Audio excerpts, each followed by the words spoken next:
Cátedra Libre de Karl Marx, para quienes tal vez vienen por primera vez, o bueno, incluso lo recuerdo para quienes tal vez ya han venido. Es una cátedra abierta de acá del Departamento de Humanidades que impulsamos desde SONCE. Somos parte de la juventud del PTS, nos referenciamos en Miriam Breiman, Nicolás de Caño, son nuestros referentes. Y bueno, queríamos comenzar este primer ciclo con la historia del Cordobazo. En la cátedra, por lo general, buscamos revitalizar las ideas del marxismo. Tal vez han escuchado a Milei que, bueno, si en cadena nacional se la pasa defenestrando contra los zurdos, contra el marxismo, que las universidades son centros de adoctrinamiento y demás. La realidad es que eso no es así. En la universidad, de hecho, cada vez más hay injerencia no solamente de empresas privadas en su financiamiento, sino también de corrientes ideológicas enemigas del marxismo que tienen que ver con producir conocimiento para el mercado. Pero bueno, nosotros desde nuestro lugar queremos aportar impulsar el pensamiento crítico, que se conozca no solamente todas las corrientes, sino desde una perspectiva marxista.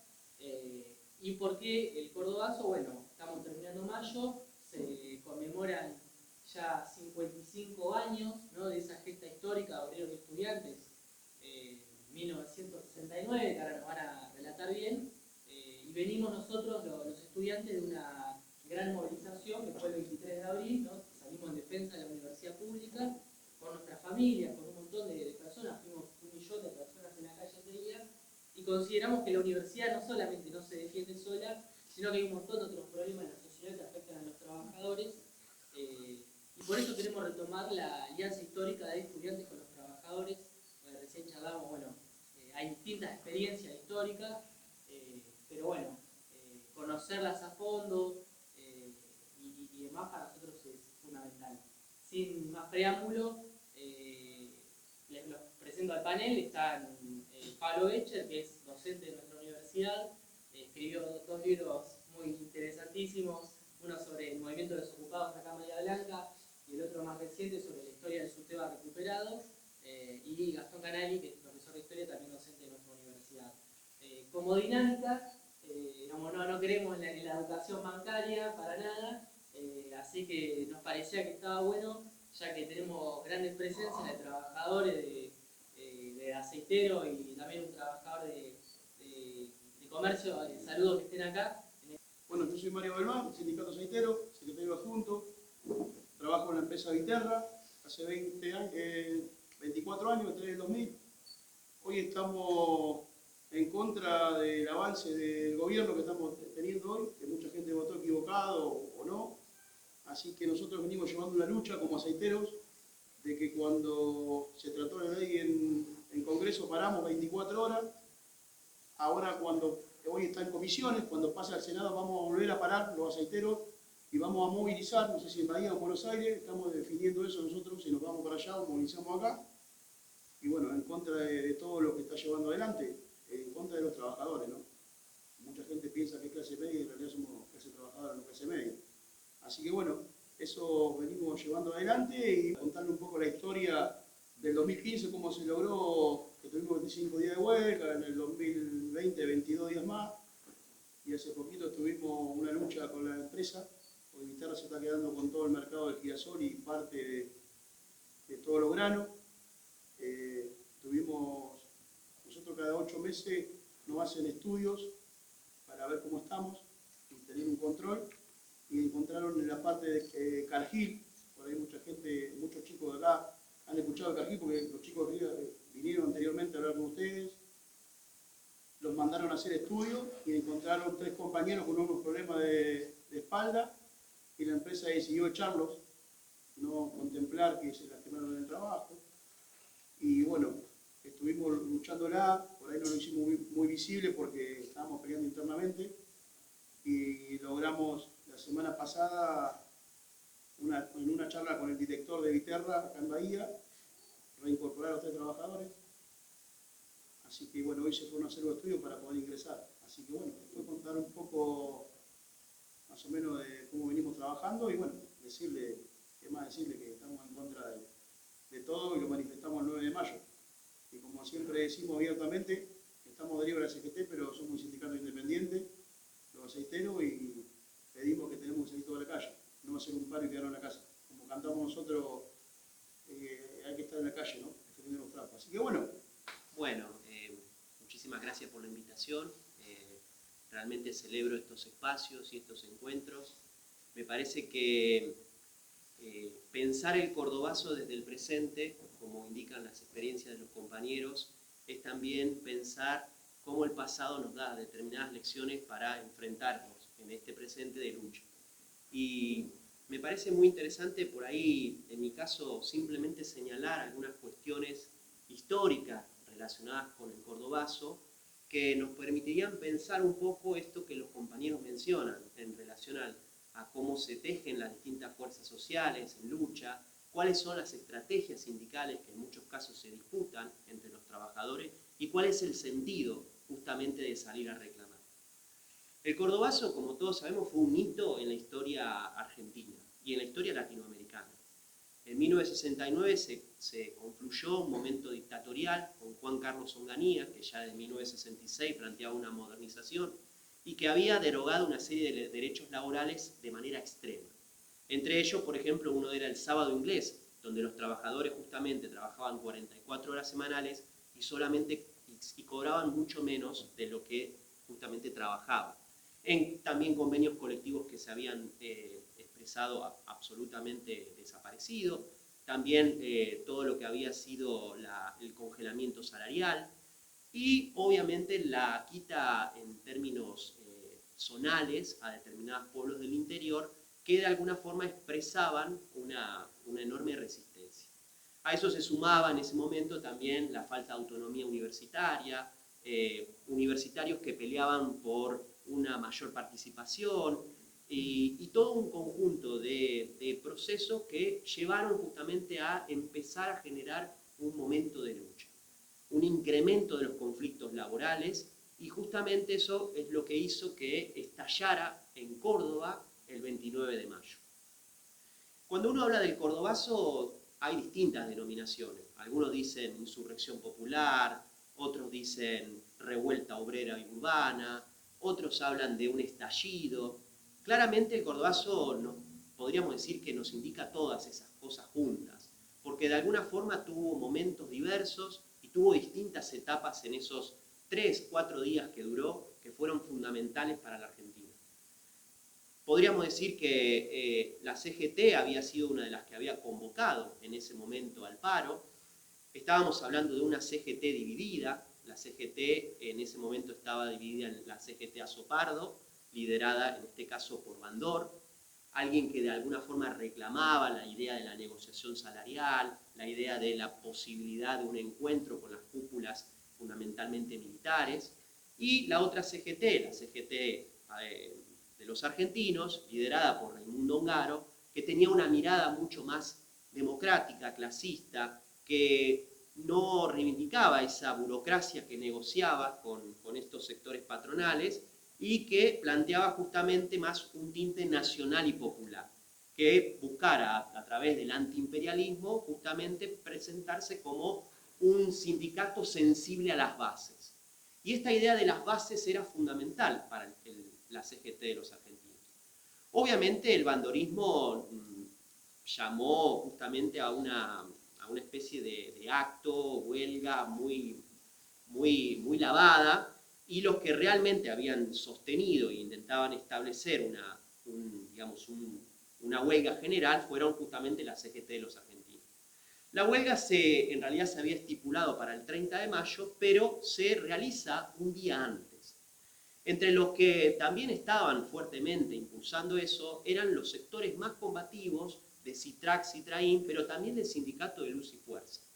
Luz y Fuerza en ese momento estaba liderado por Agustín Tosco, un dirigente obrero muy revolucionario, férreo opositor de la burocracia sindical, y que planteaba fuertemente la idea de un movimiento que derrotara la propia dictadura.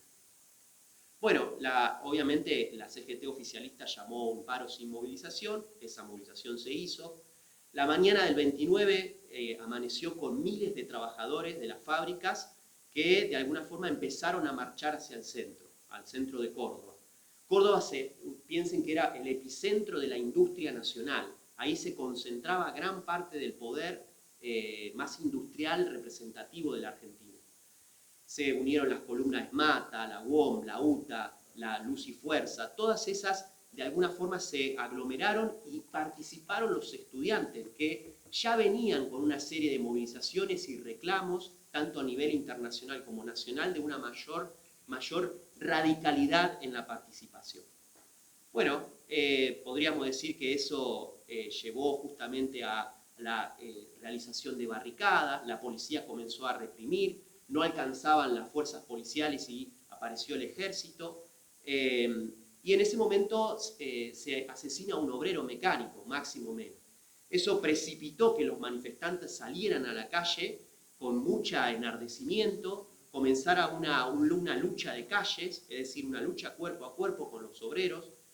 Hubo un toque de queda y los universitarios siguieron participando justamente en un barrio llamado Clínicas. La gente de Córdoba participó también, los vecinos, sectores populares, acompañaron, refugiando en muchos casos a los manifestantes, apoyando justamente a la propia rebelión. Todas esas columnas generaron todo un apoyo sumamente importante. Y se hablaba justamente de una acción directa que no se expresaba solamente en términos de violencia, sino también de la destrucción de cuestiones simbólicas, como la apropiación del casino de suboficiales, lo que había sido la toma de una torre de comunicación. Todo eso hizo que el Cordobazo se convirtiera en un hecho que no podía pasar desapercibido en Argentina. Bueno, claramente la policía después reprimió fuertemente junto con el ejército. La represalia fue tremenda. La mayoría de los participantes, muchos de ellos fueron encarcelados. En algunos casos hubo una gran cantidad de muertos y heridos. Pero claramente el Cordobazo no fue un hecho aislado. Fue un hecho que marcó un punto de quiebre y que de alguna forma generó en Córdoba una memoria colectiva que implicaba esta idea de la rebelión contra el autoritarismo dictatorial. Obviamente después se generó la renuncia del gobernador Caballero y posteriormente lo que sucedió fue que hubo una serie de consecuencias muy interesantes para analizar a la hora de ver la influencia del Cordobazo. En primer lugar, podríamos decir que la acción directa se mostró exitosa. Es decir, podríamos decir que la renuncia de Caballero permitió cierta reapertura de negociaciones colectivas, inauguró un ciclo de ascenso de luchas, como después fue en Santa Fe el Viborazo y en otros lugares toda una serie de luchas obreras sumamente importantes. Comenzó de alguna forma cierta unificación de las demandas de la clase obrera, con rupturas ideológicas y divisiones que de alguna forma después se expresaron en distintos tipos de organización. Creo que una discusión que se planteó siempre del Cordobazo es, ¿fue totalmente espontáneo o hubo de alguna forma una participación organizada? Bueno, en ese caso podríamos decir que hay todo un debate hoy todavía difícil de precisar, pero entendemos que hubo de las dos partes. Hubo un momento de organización que obviamente fue sobrepasado por la lucha popular. Otra consecuencia es que el movimiento estudiantil va a generar una serie de cambios muy importantes que van a aumentar su nivel de politicidad. Es decir, el movimiento estudiantil va a empezar a participar cada vez más de forma radical en las luchas obreras. No significa que no lo haya hecho, pero en este momento comienza un cambio también en la propia mirada de la universidad. Ya no una universidad productivista, desarrollista, sino una universidad, se hablaba para el pueblo, con una salida a las demandas sociales, con la posibilidad de que ya no haya limitaciones a su ingreso, sino que haya una lucha para las mejoras en los comedores, en los servicios a los estudiantes. Piensen que eso en Bahía Blanca en los 70 fue fundamental, la lucha del comedor, de todas las luchas estudiantiles por el boleto, que llevaron justamente a que haya más radicalidad en los propios estudiantes. Por otro lado, por ahí como para ir cerrando, es evidente también que una de las consecuencias también importantes del Cordobazo fue qué pasaba con el sindicalismo, ¿no? Y creemos que el sindicalismo de alguna forma reforzó su estructura organizacional, consolidó esa legitimidad representativa, pero hubo un quiebre, ¿no? Hubo un quiebre justamente con lo que se llamaba la burocracia, con las formas en que se entendía la participación y la dirección de los sindicatos. En ese sentido, me parece interesante que posteriormente Tosco y Rucci hayan tenido justamente un enfrentamiento televisivo pensando justamente en qué tipo de sindicato o estrategia sindical era la más adecuada. Mientras que Tosco decía, nosotros conceptualizamos el movimiento obrero como una práctica eminentemente democrática, surgida de las bases. Sostenemos que todo compañero es representante de una organización obrera que debe mirar desde la base hacia la cúspide. Rucci planteaba justamente lo contrario. La consulta a la base es solamente una expresión de un movimiento orgánico, vertical, que tiene que surgir de un secretario, un consejo directivo y una comisión central confederal. Para mí, en este caso, y esto es algo que me parece como para seguir preguntándonos, es justamente cómo las izquierdas también se pararon frente a este proceso. Porque esto también nos lleva a pensar cómo el Cordobazo generó toda una visualización del periodo y de qué tipo de procesos, tácticas serían las mejor o más adecuadas para acompañar al movimiento obrero. En algunos casos, por ejemplo, el Partido Comunista planteaba claramente la idea de la unidad antidictatorial, la unidad de todos los sectores y a partir del Cordobazo surgimiento de un frente antidictatorial. De los partidos trotskistas, fundamentalmente el Partido Obrero, Política Obrera y el ERP, La Verdad, entre otros, tenían algunas disidencias, pero planteaban en algunos casos objetivos más vinculados al partido, a la constitución de un partido, a la constitución de un ejército revolucionario, pero también a la constitución de una vanguardia, delegados, especialistas en poder formar justamente dirigentes que permitieran salir, que la gente no sea absolutamente espontáneo ese movimiento obrero. Por otro lado, también se planteaba o se polemizaba con la idea de cómo había sido ese fenómeno, si había madurado políticamente en la conciencia de los determinados sectores o en realidad faltaba justamente una visibilización más amplia de las luchas sociales y obreras. Y por supuesto también estaba el Partido Comunista Revolucionario que planteaba desde una visión de un capitalismo dependiente la idea de generar una vía insurreccional compartiendo con los sectores campesinos, ¿no? La idea justamente que va a surgir de que existen determinadas contradicciones y etapas que de alguna forma hacen que ese momento no sea absolutamente revolucionario, como sí planteaban otros sectores, sino que era un momento para conformar determinadas luchas sectoriales. Bueno, más allá de todas estas diferencias, yo creo que el Cordobazo nos mostró justamente un momento particular para pensar cómo se expresa el movimiento obrero, cómo esas luchas pueden radicalizarse y cómo también a veces la radicalización no termina de generar un cambio contundente del sistema.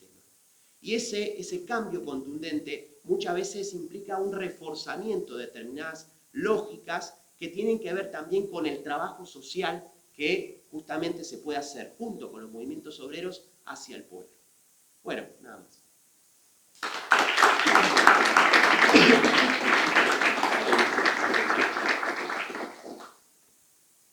Buenas noches. La verdad que muy contento de poder estar con los compañeros que están luchando también. Creo que ese es el sentido que queríamos darle a la invitación con Pablo, de poder intercambiar un poco sobre la base de que la historia nos sirva para pensar la actualidad. A mí me parece muy interesante, por lo que contaba él, y teniendo compañeros que son parte de sectores que luchan, pero también compañeros que están en un sindicato, bueno, un poco después lo van a contar su propia experiencia, que nosotros muchas veces nos pasa que la historiografía oficial o los discursos de los grandes medios y los distintos gobiernos dejan un segundo plano a la clase trabajadora, a su historia y sus luchas, y que eso también tiene una intencionalidad. El Cordobazo, como él decía, que nombró algunos antecedentes, no surge de la nada, es un momento que es un momento bisagra en la historia sobre todo para lo que sigue, pero también la clase obrera argentina tiene una rica historia de lucha, incluso arrancó antes de que existiera el peronismo como fenómeno, como movimiento político, desde el fin del siglo XIX, y algo que tiene la clase obrera argentina es que más allá de quién gobierne o de quiénes sean las direcciones sindicales de distintos momentos, ha ido constituyendo también desde la propia base de las fábricas y los lugares de trabajo una fuerza que le dan los delegados, los cuerpos delegados y las comisiones internas. Es algo que han estudiado muchos historiadores de la clase obrera, pero esta aparente dualidad que tiene su potencialidad y sus límites es lo que también permitió que cuando vino el golpe del 55 contra una clase obrera que se identificaba mayoritariamente con el peronismo, esta clase obrera pudo desde los lugares de trabajo resistir, constituyó lo que se conoce como la resistencia obrera, que muchos lo llaman resistencia peronista, y que a partir de ahí fue la que, cuando llega la dictadura de Onganía, una dictadura que venía a reorganizar el país con sus tres momentos y que se planteaba cambiar esa relación de fuerza donde los grandes capitales internacionales, los capitales imperialistas, venían a profundizar su peso en la economía nacional, a terminar con muchas conquistas de los trabajadores, y desde el vamos que llega la dictadura de Onganía hay una serie de luchas y una resistencia muy dura desde los trabajadores de cada fábrica, de cada lugar de trabajo. Y esto era generalmente motorizado por los delegados, los cuerpos delegados y las comisiones internas.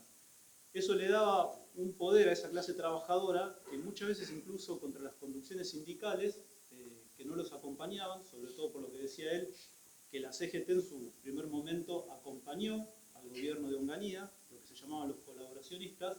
Sin embargo, encontraba que desde abajo surgía un poder que cuestionaba incluso no solo el no acompañamiento de las conducciones sindicales, sino que también cuestionaba el propio poder de los empresarios, porque ponía en cuestión, reclamando por sus condiciones de trabajo, sus condiciones salariales, también los ritmos de producción, las condiciones de trabajo frente a cuestiones de insalubridad, frente a cuestiones de cuántas horas trabajar, empezar a cuestionar también más profundamente qué es lo que pasaba con cómo se organiza el sistema capitalista, que en las fábricas y en los lugares de trabajo se basa en la apropiación cada vez mayor de lo que producen los trabajadores por parte de los empresarios. Entonces la clase obrera, muchos dicen en Argentina, tiene ese potencial disruptivo que por esa forma de organización permanentemente, cuando hay momentos de lucha, puede poner en cuestionamiento no solo el poder de las grandes sindicalistas, sino también el propio poder de los empresarios. En las grandes, el periodo este que está recorrido por el protagonismo de las grandes automotrices, las grandes metalúrgicas, los que estaban en Güemes, Mata, muestra también que eran, en Córdoba sobre todo, sectores muy concentrados de la economía, con grandes empresas, con mucha concentración de trabajadores y que tenían un poder económico y de fuego muy importante. Y por la propia crisis en la que empieza a entrar el sindicalismo, que yo creo que lo que el cordobazo deja planteado es eso, el sindicalismo tradicional, que entregaba las luchas, que negociaba con un gobierno militar, empezó a generar incluso antes del 69 un descontento en la base. Una base que se empieza a organizar, que incluso echa a los representantes que había en algunas fábricas que respondían más a los empresarios, a los patrones que a los propios trabajadores, y a partir de esa lucha, de esas huelgas, muchas veces derrotadas, se empieza a prepararse como un ejercicio para lo cual, cuando llega el momento del cordobazo, ya venía con un entrenamiento previo. Vos hablabas del sindicato Luz y Fuerza, ya era un sindicato que estaba recuperado con una conducción combativa como la de la referencia de Antosco.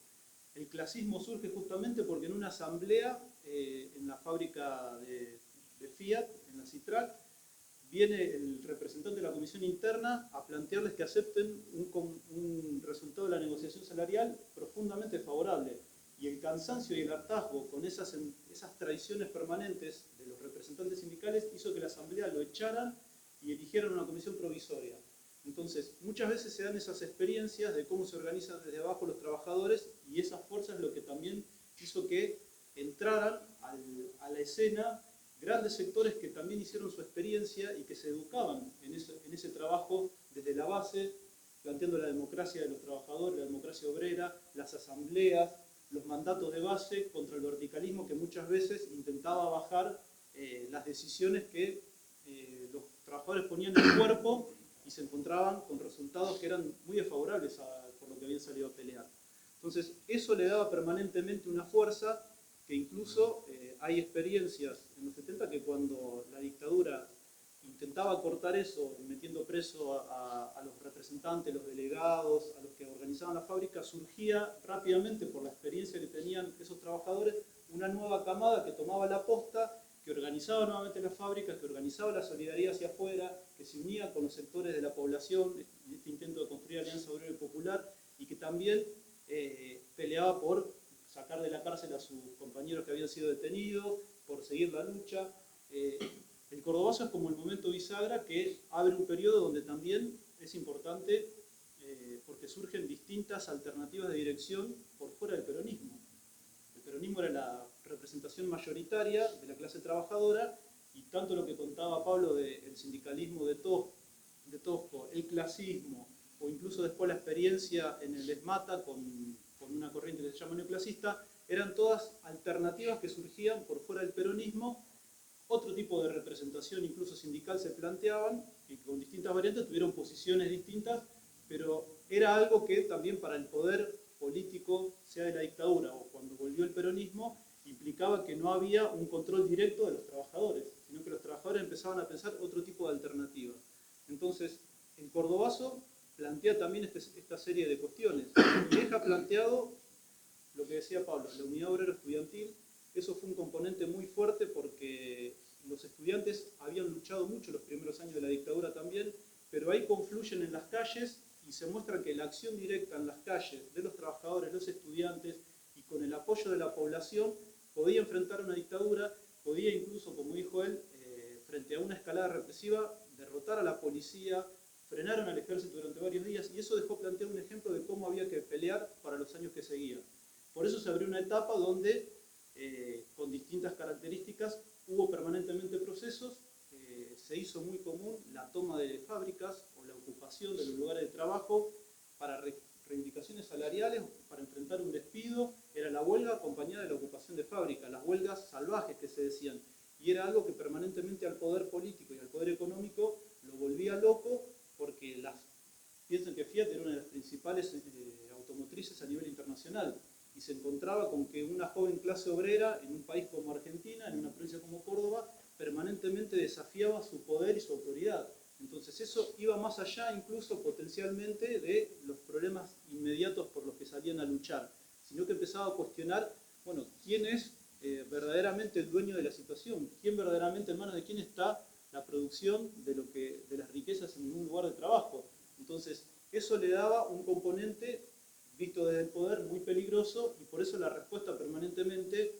en clave de intentar perseguirlos, intentar cortar de cabeza permanentemente con esas expresiones y con la colaboración permanente que también generaba el choque con la conducción sindical tradicional que en ese momento estaba en la CGT. Yo creo que como lecciones, para no quedarnos por ahí en esta situación del pasado, él planteaba qué dio, qué dejó y también algunas cuestiones que no estuvieron planteadas. Porque Pablo señalaba algunas estrategias o corrientes que surgieron, porque obviamente el Cordobazo, al calor de lo que pasaba internacionalmente, porque la juventud venía siguiendo la Revolución Cubana, la Guerra de Vietnam, el Mayo francés, donde la juventud y los trabajadores se encontraron y confluyeron en un país como Francia, y que eso generó también una revolución en las ideas para todo un sector nuevo de la juventud, de empezar a pensar otra sociedad, de empezar a pensar con las ideas del socialismo. Bueno, todo eso era como que iba impregnando a la juventud y también a los trabajadores. Y eso fue lo que confluyó y como que hizo ebullición a partir del Cordobazo. Surgieron un montón de posicionamientos, de corrientes, de militancia, de participación, algo que siempre pasa en proceso álgido de lucha, la creatividad de las masas cuando empiezan a entrar en escena, con la autoactividad, cuando se sacan de encima las ataduras de las direcciones que desde arriba le dicen qué hacer. Entonces, todo eso permitió que se desarrollaran en cada momento de esos grandes conflictos una unidad y una creatividad para solucionar los problemas más inmediatos a cómo enfrentarse muchas veces a las respuestas del Estado acompañado de las empresas y de la burocracia sindical. ¿Qué faltó? Que muchas de estas corrientes políticas que surgieron ninguna se planteó hasta el final, en los lugares donde pudo intervenir, sean los sindicatos, en las distintas empresas, el problema de la construcción de un partido propio de los trabajadores, que fuera independiente de las variantes que existían, como podía ser el proyecto del peronismo, algo alternativo a un proyecto de país donde trabajadores y empresarios iban para el mismo lado conciliando sus intereses. En el clasismo planteaban, nosotros con los empresarios no tenemos nada que ver, somos antipatronales, no tenemos nada que ver con esta conducción sindical burocrática que nos impide la democracia de organizarnos y cómo, pero lo que terminaron de cuajar es en un proyecto político que también les permitiera pensar algo que fue un déficit y que muchas veces insistimos hasta el día de hoy, la necesidad de cómo coordinar y unir todas esas luchas que se estaban dando a nivel nacional, porque en el momento más alto del Cordobazo, en otras provincias todavía la lucha no había surgido. Cuando el Cordobazo y el segundo Cordobazo 71 es derrotado y baja un poco la lucha en Córdoba, empieza a surgir lo que fue la experiencia en Villa Constitución, sobre todo a partir de la recuperación de la Comisión Interna de Arcindar, que era una de las empresas más importantes, y toda esa lucha y la huelga dura que dieron para defender su comisión interna, para después recuperar el sindicato frente primero a la dictadura y después al gobierno de Perón, los encontró desarticulados con otros sectores. Cuando llega el momento, en el 74, del gobierno de Perón, que intentan llevar adelante lo que se llamó el pacto social, congelamiento de salarios, congelamiento de precios, y tratar de contener ese descontento que se había generado en los años anteriores en la clase trabajadora, los sectores de Córdoba o de la propia Villa Constitución habían sido derrotados. Entonces esa falta de coordinación, de articular, de que una organización que pensara nacionalmente cómo apoyamos las luchas que están en un lugar para que no queden aisladas, cómo fortalecemos a los sectores que todavía no entran en escena, cómo pensamos una perspectiva que salga de lo sindical en un momento en que la población y los propios trabajadores habían saltado el cerco de las reivindicaciones y las peleas meramente sindicales y que con sus luchas cuestionaban a la dictadura primero y después cuestionaban a los empresarios y a un modelo que con distintos nombres era de apropiación de la riqueza por parte de un puñado muy concentrado. Entonces, todo eso no tenía la perspectiva de una organización que tuviera llegada, peso. Quienes lo pensaban eran muy débiles, llegaron con muy poca inserción en los sectores de trabajadores. Entonces, cuando llega los momentos decisivos, incluso donde la clase trabajadora hace una huelga muy importante al gobierno de Isabel Perón, con lo que fueron las jornadas de junio y julio de 1975, el sector que más peso tiene ahí que entra en escena son los grandes batallones de la clase trabajadora del conurbano, de lo que es la zona del cordón de Buenos Aires, que era el lugar decisivo que podía decidir los destinos del país, pero ni siquiera llegan a poder impulsar con fuerza una organización que unifique nacionalmente a todos los trabajadores, y no solo a los trabajadores, sino que cuando los trabajadores salen a luchar también piensen cómo poder unir las demandas de distintos sectores, los sectores más empobrecidos, los sectores de la clase media, de la juventud. Esa articulación de que la clase trabajadora pudiera mostrar que podía haber otra salida a lo que por ahí planteaban desde el gobierno, o peor aún, la salida que venía con el golpe militar, eso no estuvo dado. Esa organización política que faltó es un poco también una de las lecciones para pensar hacia las tareas que tenemos hoy, cómo a lo largo de la historia la clase trabajadora en Argentina le faltó esa organización que unificara a los trabajadores con una salida anticapitalista, con un programa socialista, y en perspectiva de transformar profundamente la sociedad, que eso se puede hacer de manera revolucionaria. Esa idea no terminó de cristalizarse en ninguna organización con peso.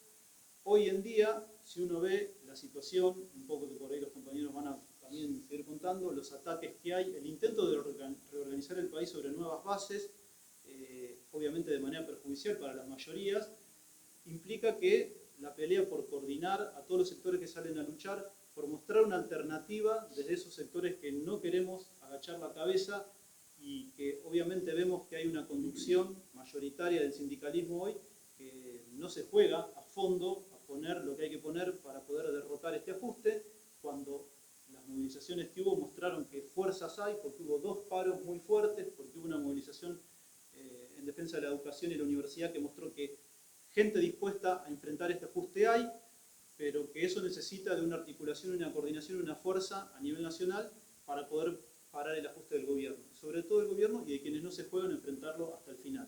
Bueno, la necesidad de hacer esas dos cosas, construir una herramienta, un partido en ese sentido, pero a la vez en el camino de eso, coordinar a todos los sectores que hoy quieren salir a pelear, construir esas instancias a nivel local, a nivel nacional, de coordinación, que se llamen asambleas de trabajadores y sectores en lucha.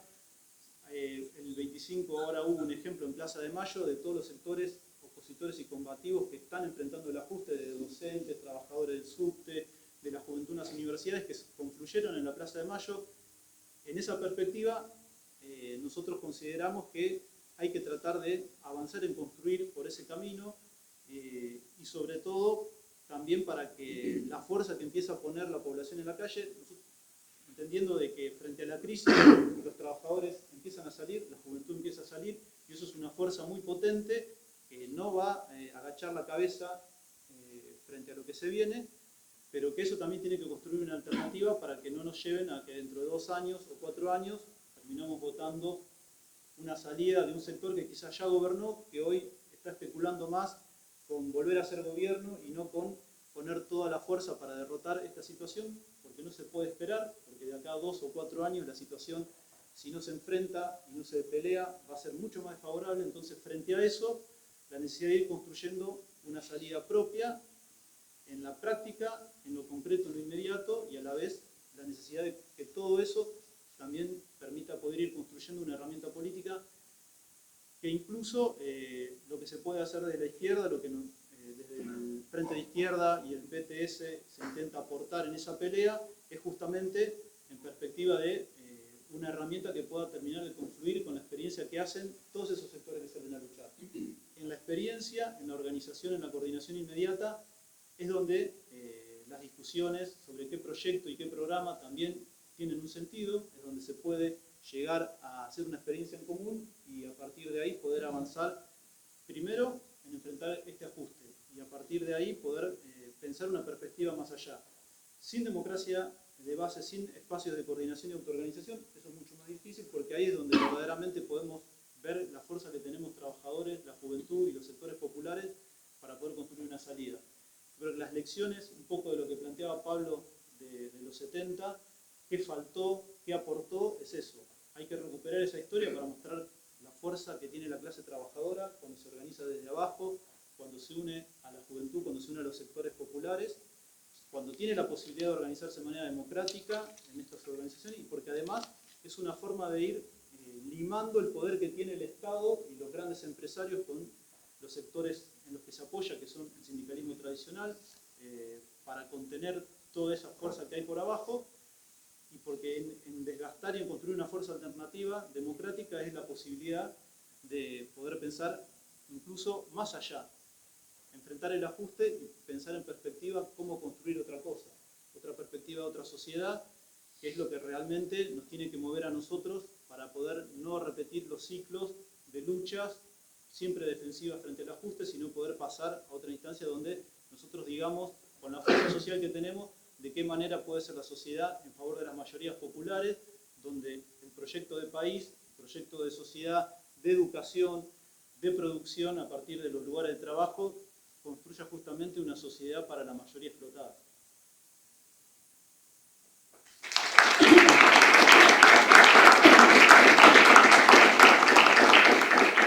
Y qué importante lo que decían los compañeros del delegado, de actividad sindical y delegado de base. Nosotros en el 2015 tuvimos una lucha muy grande de 25 días para defender el salario mínimo vital y móvil, como lo llamamos nosotros los aceiteros. Y llegando el día 10, los trabajadores querían empezar a trabajar y dejar la huelga porque se hacía largo y las familias reclamaban que iban a llevar, qué dinero iban a llevar a casa, que le iban a comer a nuestros hijos, ¿no? Porque yo soy empleado. Y me ha tocado ser delegado y ser psicólogo. Porque me llamaban las mujeres de los compañeros diciéndome, Mario, ¿dónde llevaron a tu compañero, a tu amigo? Porque hemos entablado una amistad con muchos compañeros. Me dice, ¿a dónde lo llevas? A que no tengan para darle comer a sus hijos, no pagar los impuestos, no pagar la luz, el agua, el gas. ¿A dónde vamos a llegar? Y nosotros le decíamos, tenemos que aguantar que se la ganan. Se la vamos a ganar. Y así me llamaban las mujeres de los compañeros, algunos compañeros que llegaban y me decían, Mario, no vamos para más. Así, íbamos al puerto, estábamos 24 horas y nos hacíamos grupos para llevar en vehículos para poder llegar hasta allá, hasta Galván.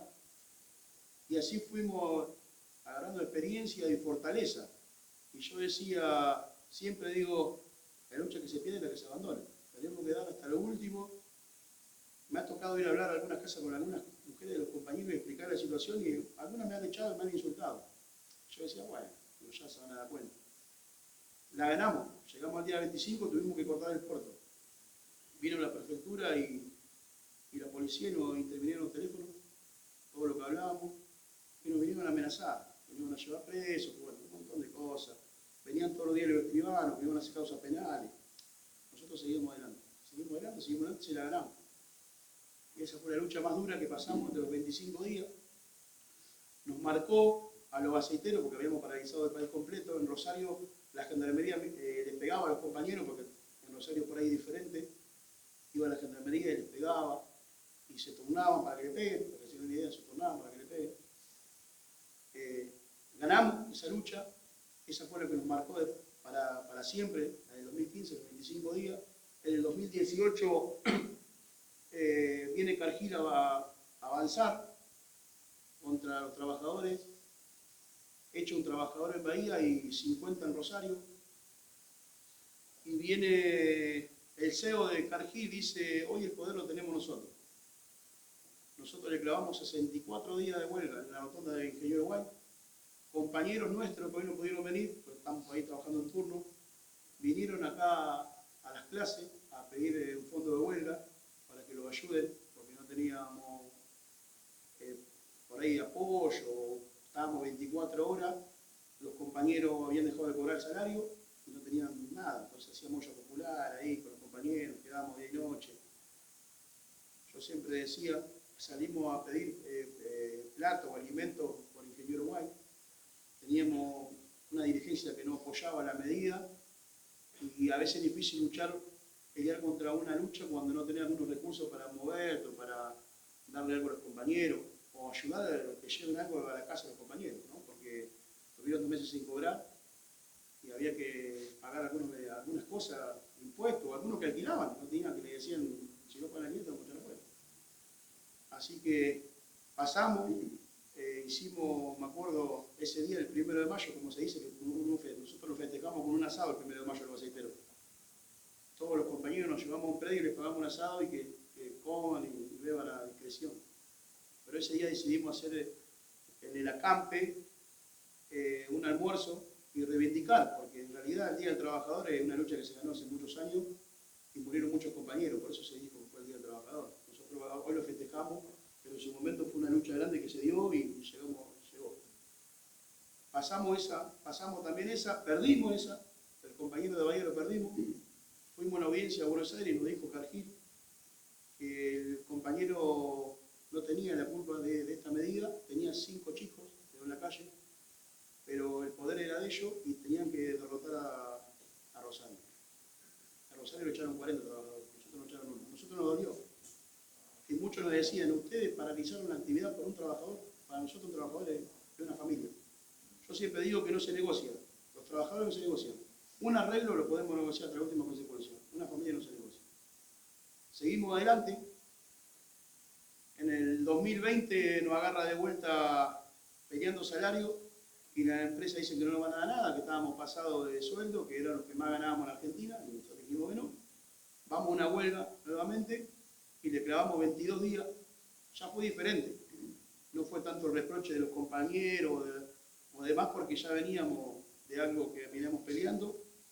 Llevamos 22 días la huelga adelante y el día 21 decidimos cortar el puerto para que no ingrese nadie, para que la empresa se preocupe. Venían compañeros de otros gremios a ofrecernos plata, que los mandaban a la empresa para que nosotros levantemos la medida y dejemos pasar. Y yo siempre se lo vi feo, porque nosotros estamos para defender a los trabajadores y por un salario digno, como decimos los aceiteros, y que tengamos las 9 necesidades, ¿no? Abastecimiento, vivienda digna, indumentaria, todo. Y por ahí hay algunos sectores que miran el bolsillo propio y no los trabajadores. Entonces, bueno, no lo echamos, no le dimos bola, y al bloquear todo el polo industrial, las empresas grandes, como Dow y algunas más, decidieron hablar con estos grandes exportadores y decirle, che, están afectando arreglar porque si no vamos a tener problemas. Bueno, y se logró arreglar esa medida del 2020 con 22 días de huelga. Entonces, de a poco vamos construyendo. Y yo digo, qué importante es ser delegado de base. Y como hablamos, la ley base, la ley ómnibus, el DNU, cuando sacó el DNU, este sinvergüenza que tenemos hoy, viene el recurso humano y nos dice, hoy tenemos el poder y vamos a respetar el DNU. Y viene y dice, no, porque tenemos que hacer unos cambios. Ustedes vieron que el DNU estuvo vigente por unos días y todo lo que se acordaba en ese momento quedaba vigente al día de hoy. Que después se rechazó todo el tema laboral. Y nos querían implementar algunas cuestiones sobre el tema de la reforma laboral.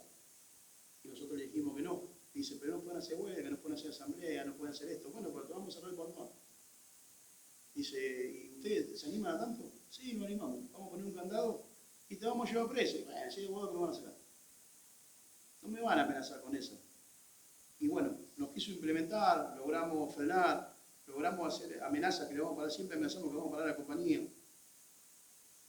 Y siempre llevamos adelante esa convicción de defender a los trabajadores. Como les decía, le contaba a los compañeros que en el paro, no me acuerdo si fue marzo, que la Secretaría dejó un paro de 12 horas. Nosotros paramos por 24. Y nos llegaron cartas de documento y demandas porque paramos 24 horas cuando la Secretaría dictó 12 horas de paro. Nosotros le dijimos que está bien, la Secretaría dictó 12 horas, nosotros somos un sindicato que decidimos lo que queremos hacer y tenemos personalidad gremial y que podemos hacer lo que queremos, no dependemos de la central. Entonces decidíamos parar 24 horas. Paramos 24 horas, nos fuimos a Buenos Aires, nos manifestamos, llevamos a todos los compañeros allá, recibimos las cartas, nos reclaman las pérdidas de esas 12 horas, los abogados se van a encargar del tema, y seguimos avanzando. Ahora lo que decimos que estamos en contra de todo lo que está haciendo y decidimos los aceiteros parar. Nosotros cuando se llevó a diputados paramos 24 horas en contra de la ley. Casi tumbamos una parte de la ley, porque en Rosario es donde se mueve el 80% de los granos, y había un diputado del lado, un PRO, que tenía camiones parados allá en el Gran Rosario, y le hablaba a los otros diputados, che, tenemos que sacar y no votarle impuesto a la ganancia, algunas leyes para que los aceiteros levanten el mando, porque tengo los camiones allá, la soja está allá, no podemos moler, para que se dé una idea de la dimensión de lo sinvergüenza esto, ¿no? Bueno, no logramos, ¿sí? Tuvimos boca a todo el mundo, los aceiteros no lo logramos, y seguimos adelante. Ahora, el 9 de mayo, cuando la Secretaría dictó un paro sin movilización, nosotros decidimos movilizar, nos compramos a los compañeros acá de la CTA de Bahía, movilizamos, llevamos 100 y moneda de trabajadores, y hoy también estamos decidiendo, no, ya lo tenemos decidido, que cuando se trate el Senado vamos a volver a parar los aceiteros, por lo menos los aceiteros vamos a volver a parar y nos vamos a manifestar, o en Bahía o en Buenos Aires, pero vamos a manifestar, y vamos a parar desde Rosario hasta Bahía Blanca, hasta Villegas, en realidad, todo el cordón de agroexportadores, para que este gobierno tenga en consideración que estamos haciendo daño a lo más grande, ¿no? Y también llamamos a que los demás gremios traten de hacer lo que nosotros estamos llevando adelante. No es que queremos ser ejemplo de nadie, porque la verdad que los aceiteros no queremos ser ejemplo de nadie, sino es defender a la clase trabajadora, defender a todos. Yo miro por la televisión, a veces, no soy mucho de mirar televisión, porque no me gusta la televisión, pero bueno, a veces miro, porque también decimos de la batalla cultural, ¿no?, que tenemos que llevar adelante.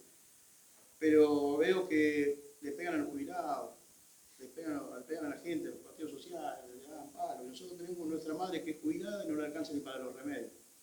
Y nosotros estamos ayudándole para poder ayudarla y que pueda comer el día a día. Entonces decimos que no es que la vemos de afuera los aceiteros, porque muchos dicen, no, los aceiteros ganan un montón de plata. No ganan un montón de plata, ganan el salario que corresponde para tener nuevas necesidades. Pero también nos vemos de cerca que tenemos jubilados, como nuestra madre, que no le alcanza ni para los remedios. Entonces todos tenemos una parte, aunque sea un poco menos salario, que nos toca de un lado o del otro, ¿no? Entonces lo que decimos es que tenemos que estar todos en la calle. La única manera que esto se frene es teniéndolo en la calle, y los aceiteros manifestamos en la CGT a nivel nacional que nosotros queremos un paro por tiempo indeterminado. O se va o vuelve atrás. Capaz que es loco el logro aceitero, ¿no? Pero nosotros tenemos esa visión. Que la única forma de frenar a este monstruo es haciendo un paro por tiempo determinado, parar el país y que se vaya o que vuelva atrás. Porque ya no va para más. La verdad que se está complicando, ni aunque hayan salarios buenos, malos, regulares, está cansando, se está complicando cada vez más y lo estamos viendo cada vez más de cerca. Y los únicos que se llevan la plata son los grandes, ¿no? Porque vemos que a los agroexportadores, dólar soja, devolverle esto, devolverle otro, y todo plata de los trabajadores. Porque no es plata que el gobierno saca de su bolsillo, Milei saca plata de su bolsillo para darle, no, siempre todos los trabajadores, siempre castigan, como dijo en su momento que mucha gente se dejó llevar. Los aceiteros se dieron cita cuando ustedes hicieron la marcha peleando por la universidad, estuvimos, por ahí no nos vieron mucho porque estuvimos atrás del todo, pero no es que nos querían que nos vean, sino estar. Nosotros nos sentíamos bien estando, no que nos vean y que nos saquen fotos, ¿no? Nosotros siempre pensamos que tenemos que estar en la lucha y en la calle, y la única forma de volver atrás a esto va a ser estando todo en la calle. Lástima que por ahí algunos no lo entienden, y yo lo que veo que la CGT, espero que no, pero se está vendiendo un poco.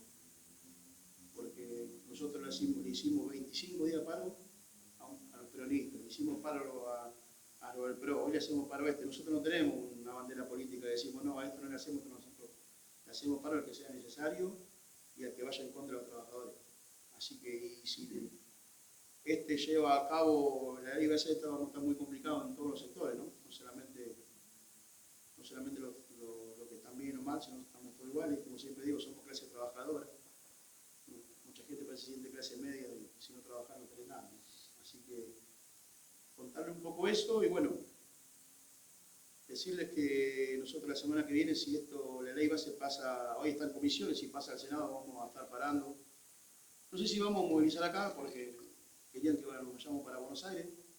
Calculo que va a haber una gran masa de movilización y si no, bueno, movilizaremos nosotros solos y si no, vendremos a movilizar acá en la ciudad.